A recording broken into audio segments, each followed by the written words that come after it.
Parashat Ki Tisa présente deux sujets. Tout d'abord, une loi concernant le recensement du peuple d'Israël. Et pour recenser le peuple d'Israël, il fallait donner, à l'époque du Temple, ce qu'on appelle Machatzit HaShekel, un demi-cycle d'argent. Et ainsi, en comptant le nombre des demi-cycles, on obtenait le nombre de membres de la communauté. On a posé la question, pourquoi un demi-cycle? Pourquoi pas un cycle entier? Pourquoi un demi-euro, 50 centimes, et non pas un euro complet? Et parmi les réponses qu'on peut donner, c'est que l'homme, le masculin, le mâle, est incomplet sans le féminin. Lorsque Dieu a créé l'homme à l'origine, Adam, Zacharun Keva, Baraotam, il a créé masculin et féminin. Donc chaque fois qu'un homme allait donner Machatzit HaShekel, il donnait en quelque sorte la moitié de sa personne, la moitié de son âme, mais cela signifiait qu'il fallait multiplier en quelque sorte par deux pour avoir aussi le nombre complet. Et très souvent, quand la Torah parle uniquement de l'homme, elle sous-entend la femme. Par exemple, le jour du Shabbat, tu ne travailleras ni toi, ni ton fils, ni ta fille. On dit, mais où est la femme? Ni toi, ni ta femme. Eh bien, on voit aussi ici qu'il y a un sous-entendu. C'est tellement évident pour la Torah que l'homme, c'est Zachar ou Nekeva, masculin et féminin, qu'il n'est pas à chaque fois nécessaire de le rappeler. Et donc, c'est une manière de dire qu'il y avait ici un projet égalitaire, complémentaire, comme nous essayons de le prôner dans notre judaïsme en mouvement.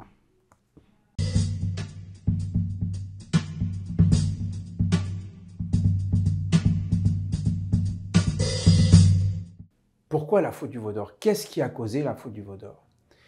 Lorsque Moïse est monté au mont Sinaï pour aller chercher le décalogue, les 10 paroles, il n'a pas dit, c'est au chapitre 24 de l'Exode, il n'a pas dit aux enfants d'Israël, ni même à Aaron ou aux anciens, quand il allait revenir. C'est après coup que nous savons qu'il est resté 40 jours et 40 nuits, mais il n'a donné aucune information.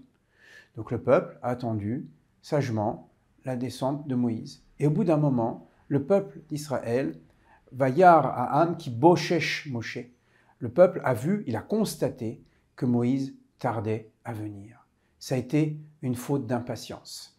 Une faute d'impatience et en même temps, c'est la nature de l'homme.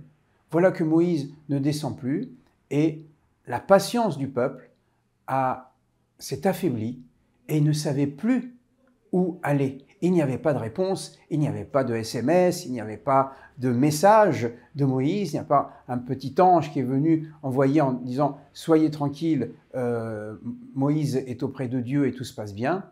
Et donc, le peuple a été pris de panique. Bien sûr, on a toujours une lecture un peu négative par rapport à ce peuple, mais il faut comprendre que la leçon qui nous est donnée ici, c'est la leçon de la patience. Le monde ne peut pas se transformer du jour au lendemain. Nous voudrions tellement qu'il y ait la paix dans le monde, nous voudrions tellement que tout aille bien, mais ce n'est pas comme ça que les choses se passent. L'impatience, c'est une faute religieuse. Il faut savoir attendre lorsque les choses arrivent. Il y a un temps pour pleurer, un temps pour rire, un temps pour se taire, un temps pour parler, comme a dit l'Ecclésiaste.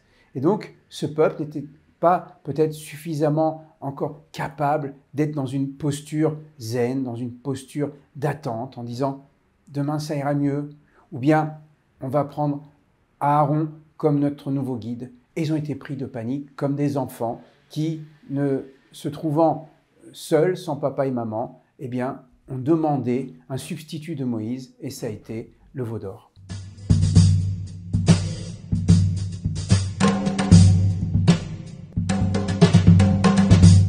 En même temps, nous voyons qu'il y a un grand débat, une grande discussion entre Moïse et Dieu. Quelle est la nature de cette discussion entre Dieu et Moïse, où finalement c'est Moïse qui va avoir le dernier mot? D'abord, nous apprenons que des fois dans la Torah, c'est l'homme qui a le dernier mot et c'est pas Dieu. On reste dans la cohérence d'un dialogue authentique entre le Créateur et sa créature. Dieu voulait un peuple d'élite qui soit à l'image d'Abraham, d'Isaac et de Jacob, une royauté de prêtres, une nation sainte. Et donc, il voulait un peuple qui soit à la hauteur du monothéisme éthique, celui qui avait été inauguré par Abraham. Mais un peuple, ce n'est pas formé que d'élite, de gens exceptionnels, des justes, des hommes, des saints ou des saintes. Non, il y a des gens qui sont excellents, qui excellent dans la vertu, d'autres qui sont des moyens, on appelle les bénounim, et il y a même des méchants, des gens qui ne sont pas encore construits intérieurement. Et Moïse défendait l'idée que le peuple d'Israël est formé de toutes ces manières d'être et que Dieu doit avoir la patience vis-à-vis du peuple d'Israël. À l'impatience du peuple a répondu l'impatience de Dieu. Dieu était impatient de voir le peuple d'Israël réaliser sa mission. Et Moïse, entre l'impatience du peuple et l'impatience de Dieu, a trouvé le juste milieu. Comment? En éveillant la miséricorde de Dieu. La miséricorde, c'est le temps qui est offert en pure grâce pour pouvoir corriger les manquements d'hier. Et c'est tout le thème du jour de Kippour. Le jour de Kippour, il y a les pieux, les moins pieux, les pas pieux. Eh bien, tous sont réunis et nous recevons le pardon de Dieu, c'est-à-dire ce temps offert pour pouvoir corriger ce que nous avons à corriger. C'est une grande leçon que nous tirons, non pas de la faute du veau d'or, mais du pardon de la faute du veau d'or. Shabbat Shalom.